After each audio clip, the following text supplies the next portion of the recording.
Okay, in this video, I'm just going to discuss a little bit about the prevention and detection of fraud using Benford's law.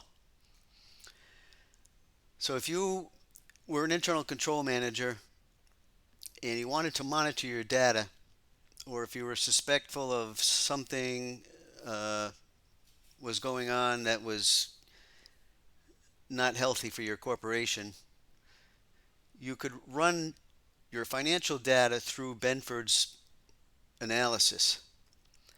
And the way you would do this would be to say you run Benford's on the first digit.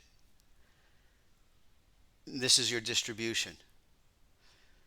The next reporting period, whether it be monthly or quarterly, you would run it again on your data and say this was your distribution. Now this distribution is virtually perfect. So at this point, you could say that you've reached Benford's distribution. Over time, your data set should approach Benford's distribution. That's basically the law of nature. Your data should approach the Benford distribution. And any variance away from Benford's distribution is what you really want to monitor. So over time, you run Benford's analysis on the first three digits. The next quarter, the next month, you run Benford's analysis again on the first three digits. You save the data. You take an image, you save it to a file.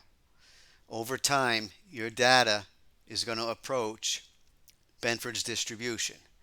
It's going to be variant from there, period to period, and that's what you're going to look at. You're going to look at what the variance is in what digit and then go investigate and find why it's variant. It's usually explainable why there's a variance because the natural distribution is illustrated by the blue line. That's what you're going to ultimately achieve through time. Now, some people may never achieve Benford's distribution for one reason or another. All that means is their data is not conforming to the expected distribution. There's an explanation why, whether it be low volumes of digits in sales or whether there be a small group of items or a price range that's narrow. There's different reasons why you'd have a high instance of the same digit occurring out of normal expectancy. So to use the tool over time would mean every reporting period you run the tool, you save the data, you compare it to the prior month. The next reporting period you run the data, you save the images, you compare them to the prior data.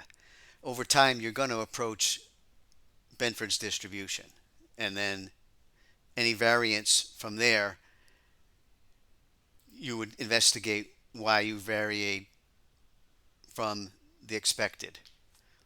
So as an internal control manager, that's how you would use this tool, Benford's law, to detect fraud or suspicious number patterns within your own financial data, because you have access to the data, you run the data, you save the images.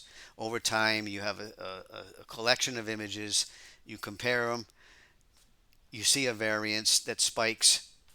That's your signal. That's your red flag. That's where you investigate. If you never achieve Benford's distribution, that's fine. It just means that you're going to have to investigate why you don't reach Benford's distribution, and it's very well explainable in most cases.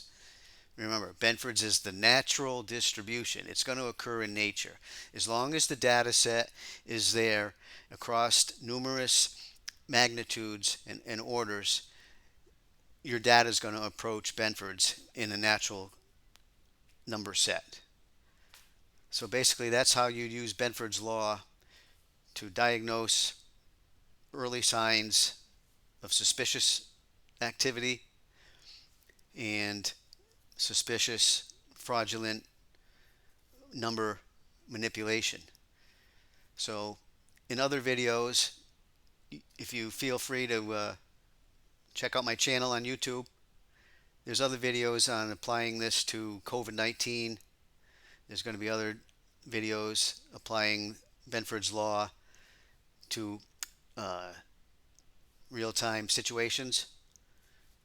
So, again, thank you for watching.